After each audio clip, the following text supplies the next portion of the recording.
Hi all, ಇವತ್ತು ನನ್ನ husband veg ಮಖಾನವಾಲ ಮಾಡಿದರು. ಆ ರೆಸಿಪಿನ ನಿಮಗೂ ಶೇರ್ ಮಾಡ್ತಾ ಇದ್ದೀನಿ. ಅದಕ್ಕೆ ಬೇಕಾಗಿರೋ ತರಕಾರಿ ಮಸಾಲೆ ಐಟಮ್ಸ್ನೆಲ್ಲ ಮುಂಚೆನೇ ರೆಡಿ ಮಾಡಿಟ್ಕೊಂಡಿದ್ರು.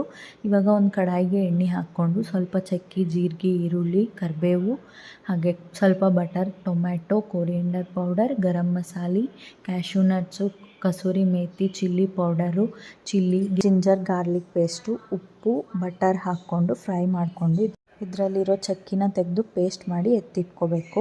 ಈಗ ಅದೇ ಕಡಾಯಿಗೆ ಎಣ್ಣೆ ಹಾಕ್ಕೊಂಡು ಬಟರ್, ಜೀರಿಗೆ, ಚಿಲ್ಲಿ, ಕಟ್ ಮಾಡಿ ಇಟ್ಕೊಂಡಿರೋ ಎಲ್ಲ ವೆಜಿಟೇಬಲ್ಸು, ಜಿಂಜರ್ ಗಾರ್ಲಿಕ್ ಪೇಸ್ಟು, ಉಪ್ಪು ಹಾಕ್ಕೊಂಡು ಫ್ರೈ ಮಾಡಿಕೊಂಡು ನಂತರ coriander powder, garam masala, chilli powder, ಅರ್ಶಿನದ ಪುಡಿ ಹಾಕ್ಕೊಂಡು ಮುಂಚೆನೇ ಪೇಸ್ಟ್ ಮಾಡ್ಕೊಂಡಿದ್ವಲ್ಲ ಅದನ್ನು ಹಾಕಿ ಎಲ್ಲ ಮಸಾಲೆ, ಕಸೂರಿ ಮೇಥಿ, ಇನ್ನೂ ಸ್ವಲ್ಪ ಬಟರ್ ಹಾಕ್ಕೊಂಡು ಇದನ್ನು ಒಂದು 2 ಮಿನಿಟ್ಸ್ ಬಾಯ್ಲ್ ಮಾಡಿದರೆ ಆಯಿತು. Veg makhanwala ready. ನೀವು ಈ ರೆಸಿಪಿನ ಟ್ರೈ ಮಾಡಿ ಕಮೆಂಟ್ಸಲ್ಲಿ ಹೇಗಿದೆ ಅಂತ ಹೇಳಿ. ಬಾಯ್ ಬಾಯ್.